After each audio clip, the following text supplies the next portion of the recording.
오늘까지 수정 랩넌트 대회가 진행 중이고요. 하나님의 보호하심과 인도하심 속에서 오늘 이후까지 하나님의 큰 은혜가 있을 줄 믿습니다. 우리가 살면서 많이 듣는 말 중에 하나가 있는데 뭐냐면 사람 보는 눈이 있어야 한다 하는 것입니다. 혼자 살 수 없는 사회에서 여러분들 함께 일을 하는 경우나 또는 평생을 함께 할 결혼할 사람을 만나는 것에 대해서 사람 보는 눈은 아주 중요합니다. 특히 청년들이 미래를 함께할 만남의 축복을 받기 위해서, 그리고 부모님 되시는 분들이 자녀의 며느리나 사위 될 사람의 사람 보는 눈은 아주 중요한 것이죠. 사람 보는 눈이란 무엇일까요? 바로 그 사람의 처음의 만남을 통해서 또 앞으로 나중을 예측할 수 있는 것이고요. 그 사람의 어려울 때를 보면서 또 그 사람이 성공하고 잘 될 때를 볼 수 있는 것을 말합니다. 예전에 10몇 년 전에 그때 당시 저희 어머니는 제가 누구랑 사귀면 늘 비판적이었어요. 걔는 아니야 무조건 하면서 걔랑 헤어져 맨날. 근데 제 와이프랑 교제하게 됐는데 부모님께 말씀드렸는데 한번 만나보고 싶대요. 그래서 핵심 전에만 만났거든요. 첫 만나는데 보자마자 두 손을 딱 잡더니 이 부족한 우리 아들을 좀 잘 좀 부탁한다면서 되게 좋아하시더라고요. 집에 가면서 제가 물어봤어요. 한 번 보고 어떻게 하냐고. 그랬더니 평생을 사람 보는 일을 했는데 딱 보면 안다고. 내가 10몇 년 같이 살아보니까 와이프랑 엄마에게 그래도 사람 보는 눈은 있었구나 느꼈거든요. 근데 성경에 보니까 처음에는 좋은 사람 같았는데 나중에 나쁜 사람으로 변했고, 어려울 때는 괜찮은 사람 같았는데 잘 되고 성공하고 나서 변질된 성경의 대표적인 사람이 있었는데 그게 바로 누구냐면 사울이었습니다. 사울. 저와 여러분이 처음에 그 사람을 보면서 그 사람의 나중을 볼 수 있는 길이 무엇일까요? 어려울 때 그 사람을 보면서 그 사람이 잘 될 때를 예측할 수 있는 길은 무엇일까요? 바로 사람의 중심을 볼 수 있어야 합니다. 잘못된 중심을 가진 자는 처음에는 좋은 사람 같은데 나중에 보면 나쁘게 변질되고, 잘못된 중심을 가진 자는 어려울 때는 괜찮은 사람처럼 보이지만 나중에 잘 되면 변질이 됩니다. 그러나 올바른 중심 가진 사람은 처음이나 나중이나 똑같습니다. 올바른 중심 가진 사람은 어려울 때나 잘 될 때나 변치가 않습니다. 세월이 지나도 변하지 않는 사람, 환경이 변해도 변하지 않는 사람, 바로 올바른 중심을 가진 사람이에요.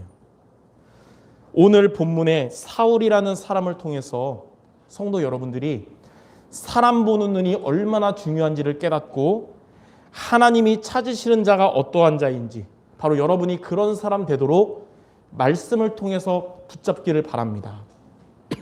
첫 번째, 하나님이 찾으시는 자입니다. 첫 번째로 하나님이 찾으시는 자는 외모가 뛰어난 사람이 아닙니다. 사무엘상 9장 2절에 기스에게 아들이 있으니 그의 이름은 사울이요 준수한 소년이라. 이스라엘 자손 중에 그보다 더 준수한 자가 없고 키는 모든 백성보다 어깨 위만큼 더 컸더라. 이 베냐민 지파에 속한 기스의 아들이었던 사울이라는 사람이 성경에 뭐라고 하냐면 이스라엘 사람들 중에 가장 준수한 자였대요.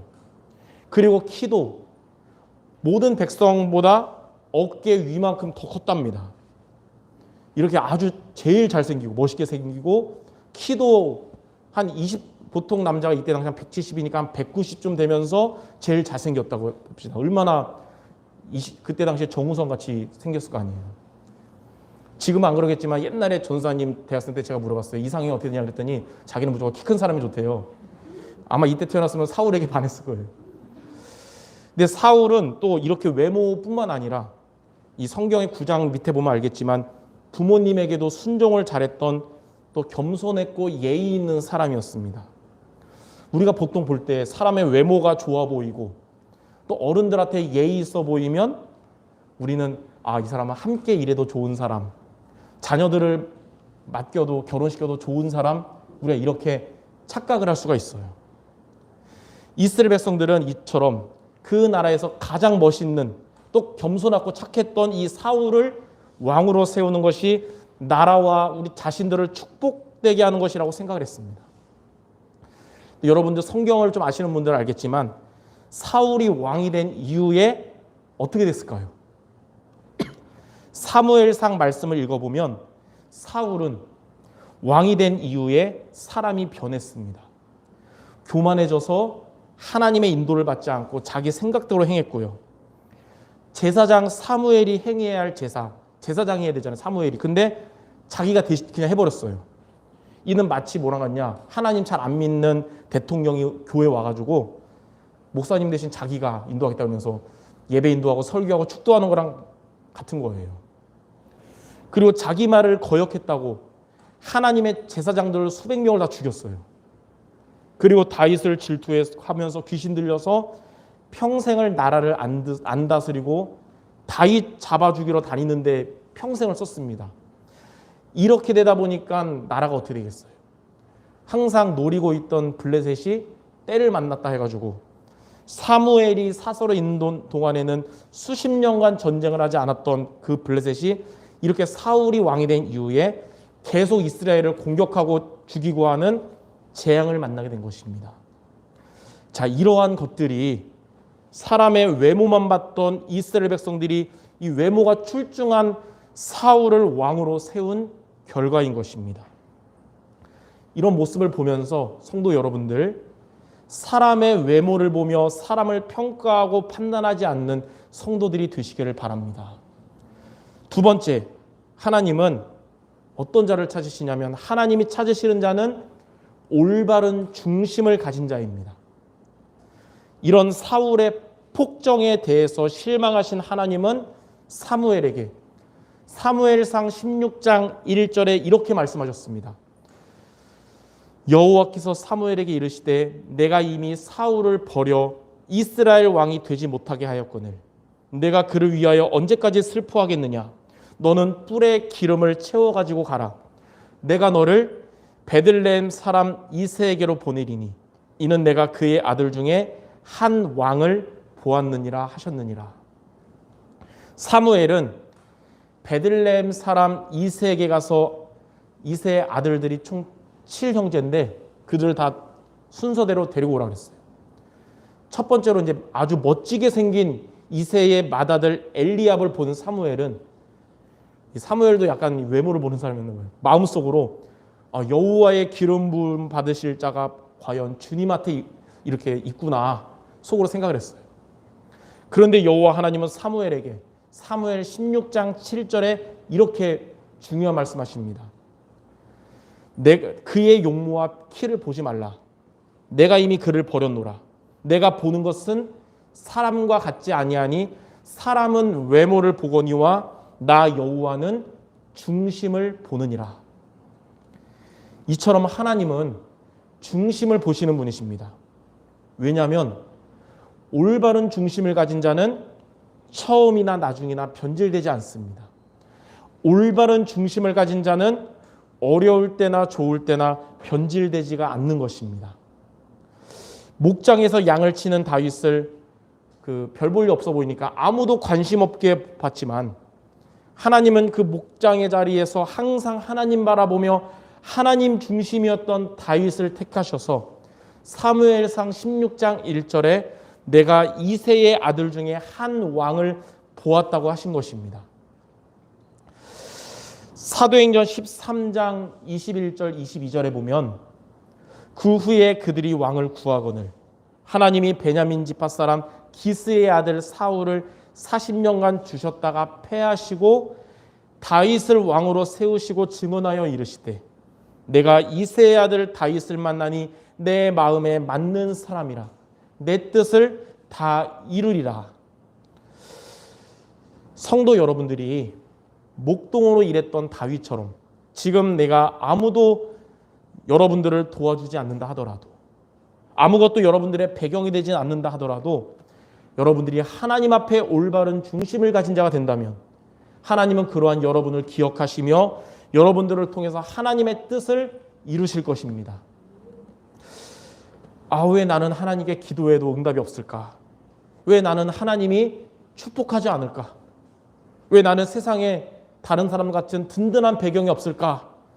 이런 생각 우리가 하지 말고 다윗처럼 날마다 하나님 앞에 올바른 중심을 가진 성도들 모두 되시기를 바랍니다.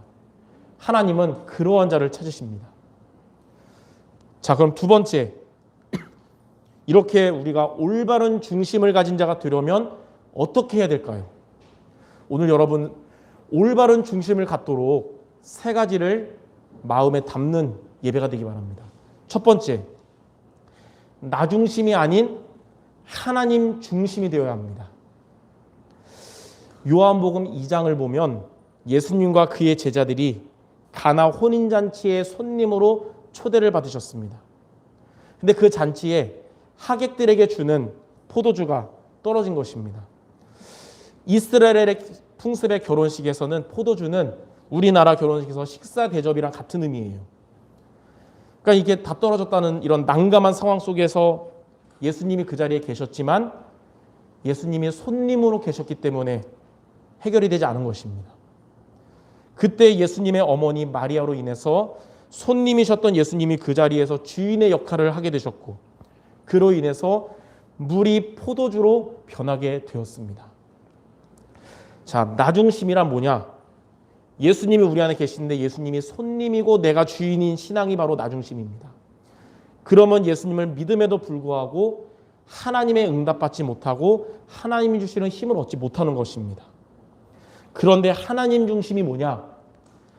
예수님이 내 인생의 주인이 되는 신앙을 말합니다.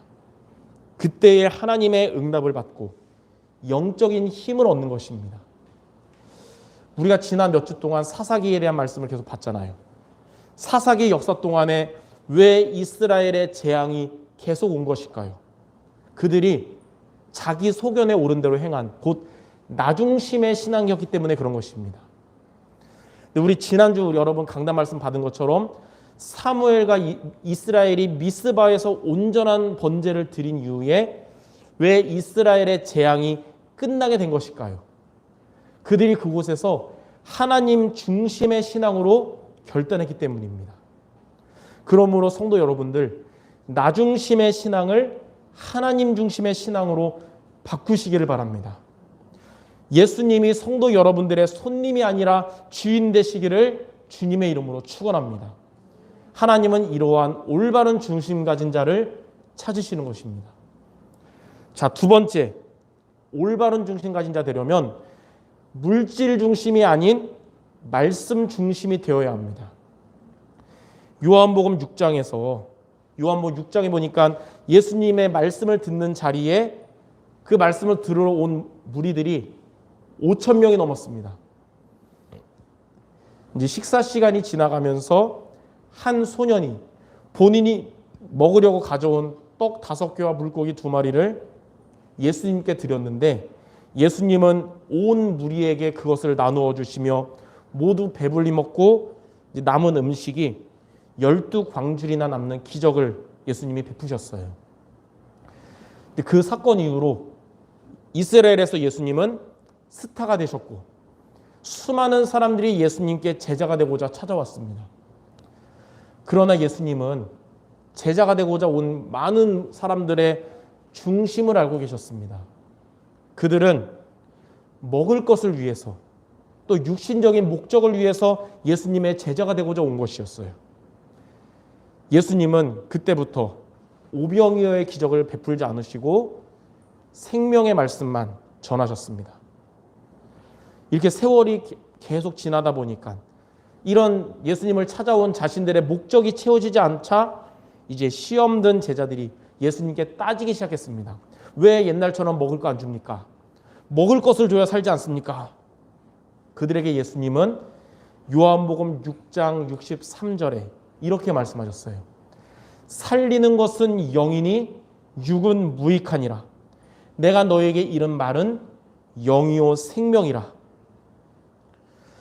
그 말을 들은 수많은 제자들이 예수님을 비난하고 욕하며 떠나갔습니다. 예수님이 처음에 부르셨던 이 남아있는, 다 떠나고 12명 남았거든요. 12 제자에게 예수님이 너희들도 가려느냐? 라고 물어봤을 때 그들 중에 베드로가 요한복음 6장 68절에 이렇게 말했습니다. 주여, 영생의 말씀이 주께 있사오니 우리가 누구에게로 가오리까?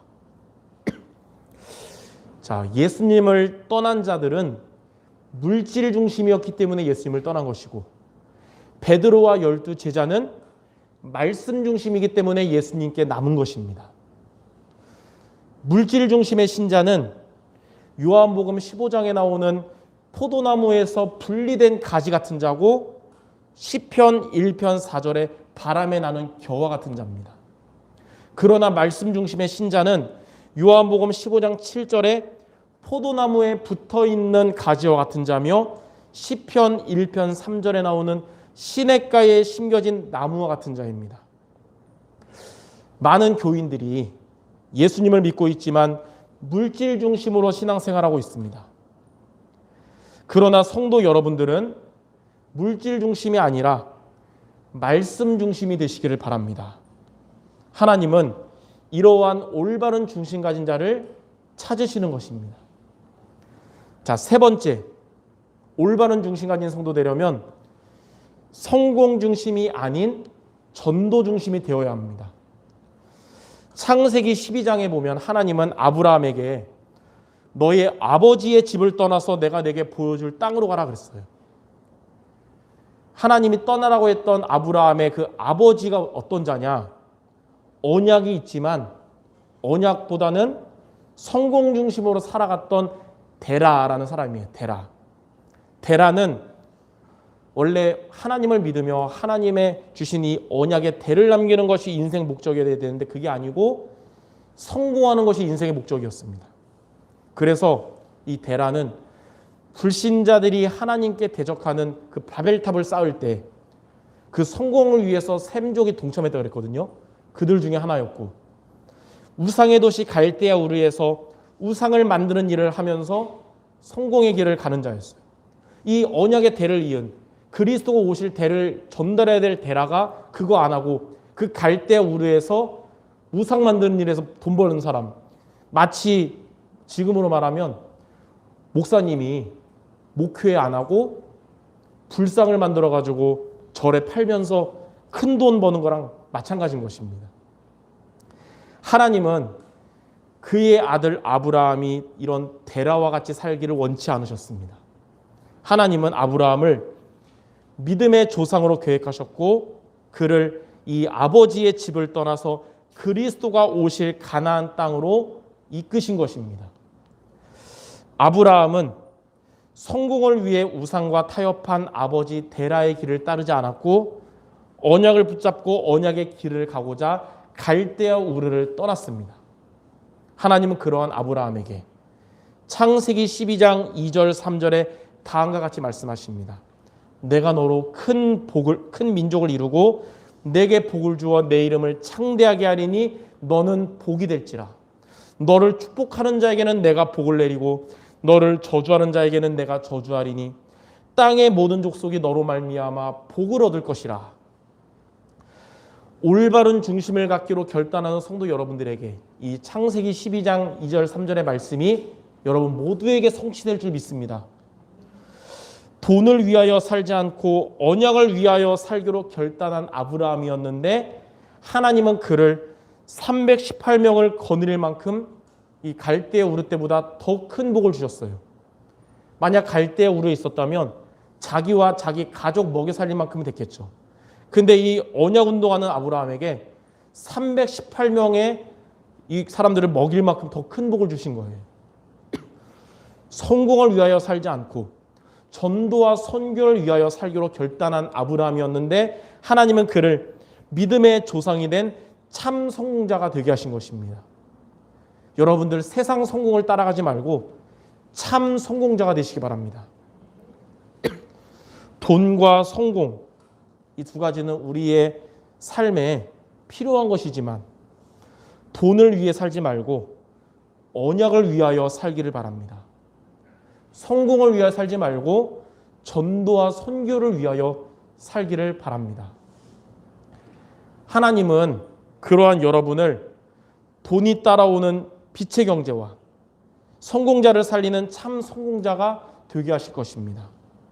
이렇게 하나님은 올바른 중심을 가진 성도를 찾으십니다.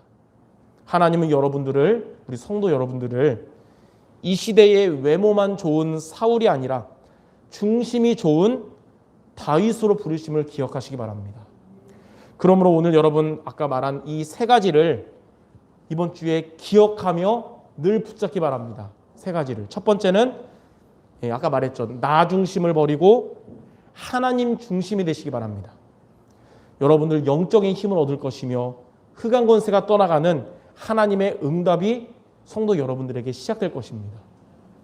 둘째는 물질 중심을 버리고 말씀 중심이 되시기 바랍니다. 물질을 따라가는 자가 아니라 물질이 따라오는 이런 빛의 경제의 응답을 받을 것입니다. 셋째는 성공 중심을 버리고 전도 중심이 되시기 바랍니다. 전도와 선교를 이루고 많은 사람을 살리는 참 성공자가 될 것입니다. 이 세 가지를 하나님이 저와 여러분에게 주신 언약과 미션으로 붙잡고 영적인 응답, 그리고 경제 응답, 그리고 참 성공자의 이 말씀이 성취되는 우리 모든 성도 되시기를 주님의 이름으로 축원합니다. 결론입니다. 올바른 중심 가진 자가 바로 하나님이 찾으시는 자예요. 올바른 중심 가진 자가 세월이 지나도 환경이 변해도 변질되지 않는 자입니다. 그래서 여러분 올바른 중심에 대한 이 성경 말씀 두 구절을 여러분 한 주간 붙잡고 하나님 중심, 말씀 중심, 전도 중심으로 살아가시기 바랍니다. 이 두 구절을 오늘 아까 강단 말씀 속에서 제가 미리 말했어요. 첫 번째는 우리 부문 추보에 제가 결론에 잘 적어놨습니다. 첫 번째는 사무엘상 16장 7절입니다. 사무엘상 16장 7절. 내가 보는 것은 사람과 같지 아니하니 사람은 외모를 보거니와 나 여호와는 중심을 보느니라 하시더라. 우리는 사회에서 사람들과의 관계가 있기 때문에 외모도 중요하지만 더 중요한 하나님 앞에 올바른 중심을 갖기를 바랍니다. 두 번째 성경 구절은 사도행전 13장 22절입니다. 내가 이새의 아들 다윗을 만나니 내 마음에 맞는 사람이라 내 뜻을 다 이루리라. 여러분들 하나님과 중심이 맞지 않은 사울 같은 자 되지 말고 하나님과 마음이 맞는 다윗 같은 자들 되어서 하나님의 뜻을 이루는 우리 모든 성도 되시기를 주님의 이름으로 축원합니다. 우리 마지막으로 옆 사람에게 우리 성취될 축복의 미션을 같이 나누고 마칩시다. 올바른 중심 가진 성도가 됩시다. 성도 여러분들이 바로 하나님이 찾으시는 자요 하나님의 응답받을 자인 줄 믿습니다. 기도하겠습니다. 하나님 감사합니다. 오늘 말씀처럼 하나님이 이 시대에 찾으시는 자는 사울 같은 자가 아니라 다윗 같은 자이기에 우리가 세상 사람들의 기준이 아닌 하나님이 원하시는 올바른 중심을 가진 우리 모든 성도 되게 하여 주시옵소서. 그리하여 하나님께 영광 돌리며 하나님의 복을 받고 하나님께 쓰임받는 우리 모두 되게 하여 주시옵소서. 예수 그리스도의 이름으로 기도드립니다. 아멘.